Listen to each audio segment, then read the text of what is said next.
yeah. So let's just say it was here. So let's right. So let's just say it was yeah. Great.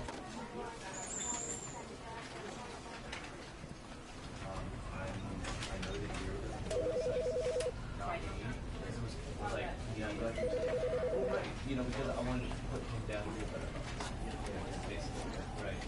And was that example of the three of us? Yeah.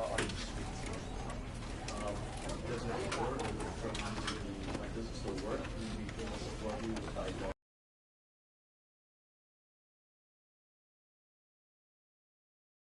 This is the story of a man named Stanley. Stanley worked for a company in a big building where he was employee number 427. Employee number 427's job was simple. He sat at his desk in room 427 and he pushed buttons on a keyboard. Orders came to him through a monitor on his desk, telling him what buttons to push, how long to push them, and in what order. This is what employee 427 did every day of every month of every year. And although others might have considered it soul-rending, Stanley relished every moment that the orders came in, as though he had been made exactly for this job. And Stanley was happy. And then one day, something very peculiar happened. Something that would forever change Stanley. Something he would never quite forget. He had been at his desk for nearly an hour when he realized that not one single order had arrived on the monitor for him to follow. No one had showed up to give him instructions, call a meeting, or even say hi.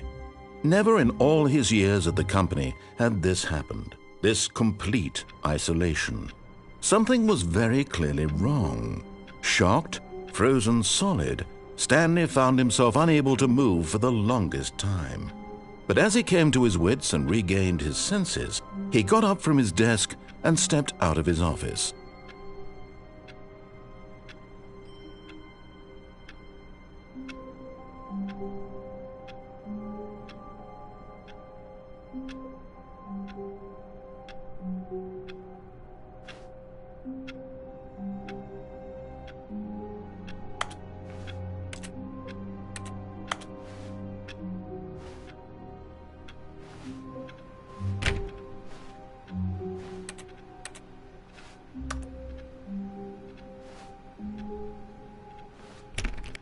All of his co-workers were gone.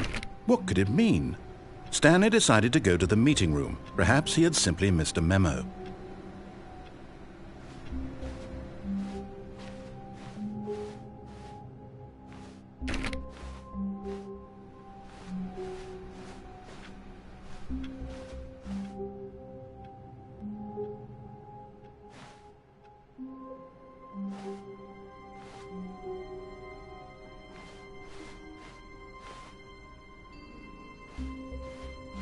When Stanley came to a set of 2 open doors, he entered the door on his left.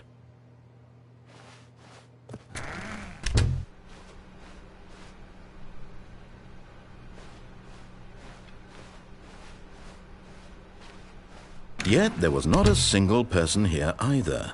Feeling a wave of disbelief, Stanley decided to go up to his boss's office, hoping he might find an answer there.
Coming to a staircase, Stanley walked upstairs to his boss's office.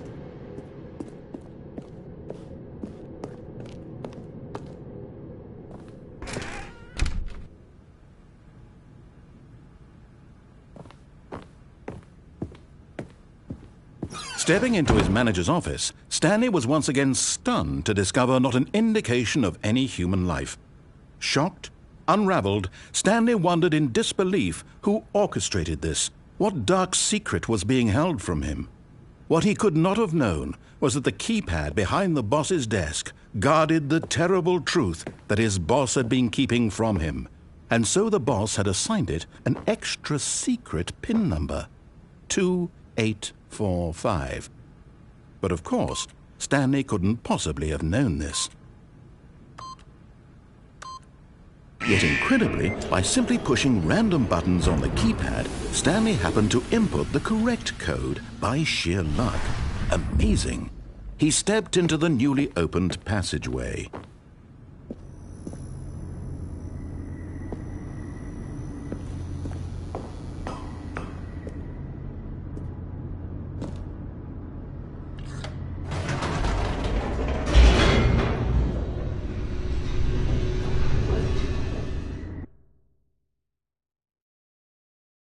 Descending deeper into the building, Stanley realized he felt a bit peculiar. It was a stirring of emotion in his chest, as though he felt more free to think for himself, to question the nature of his job. Why did he feel this now, when for years it had never occurred to him? This question would not go unanswered for long.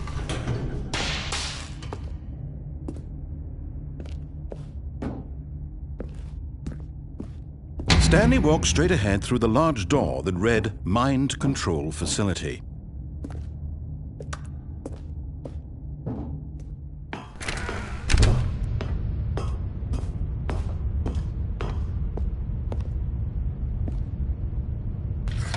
The lights rose on an enormous room packed with television screens. What horrible secret did this place hold? Stanley thought to himself. Did he have the strength to find out?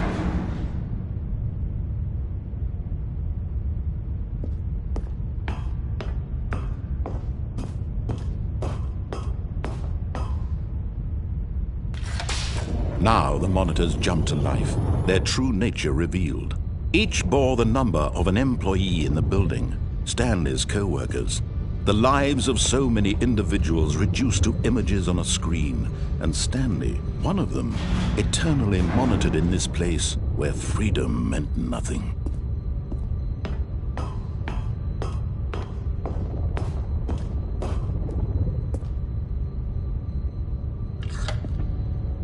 This mind control facility, it was too horrible to believe. It couldn't be true.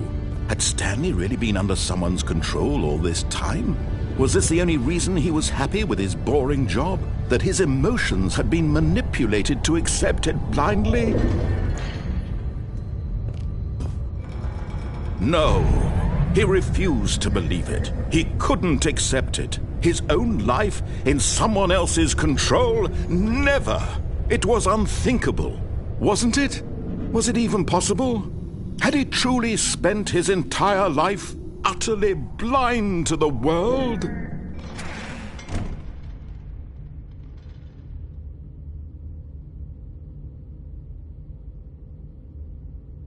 But here was the proof, the heart of the operation. Controls labeled with emotions, happy or sad or content. Walking, eating, working, all of it monitored and commanded from this very place. And as the cold reality of his past began to sink in, Stanley decided that this machinery would never again exert its terrible power over another human life. For he would dismantle the controls once and for all.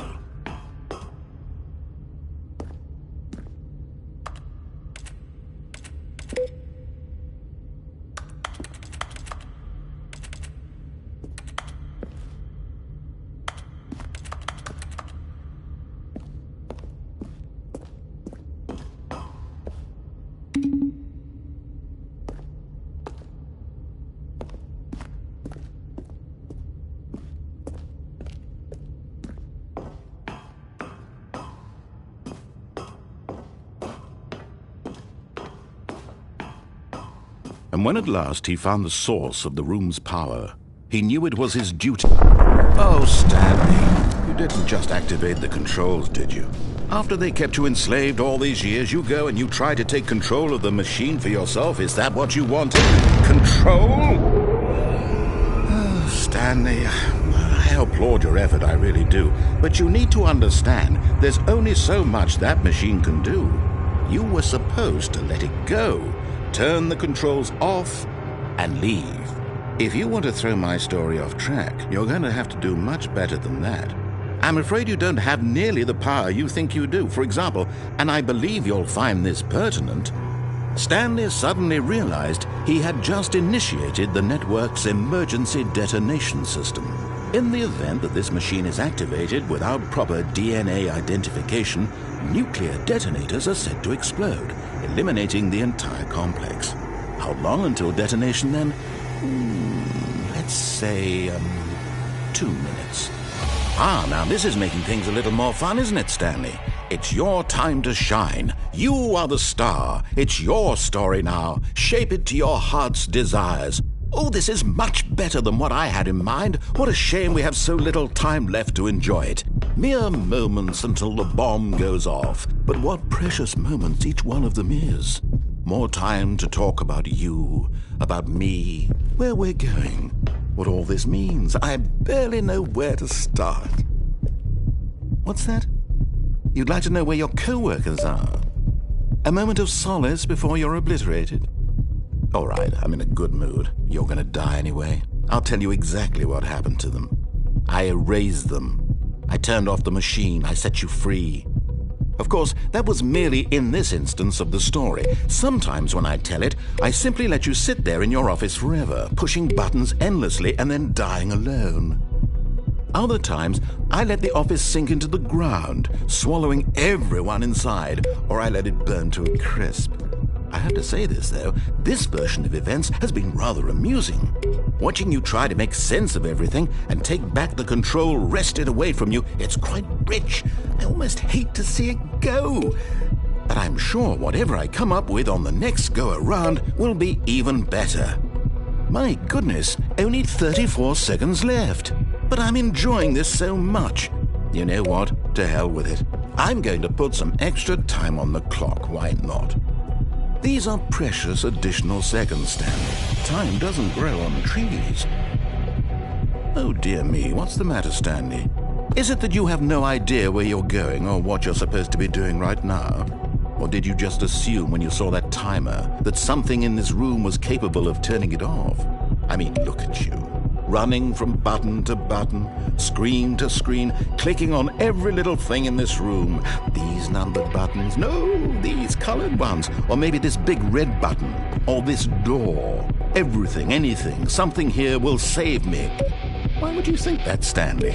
That this video game can be beaten? Won? Solved? Do you have any idea what your purpose in this place is? Stanley, you're in for quite a disappointment. But here's a spoiler for you.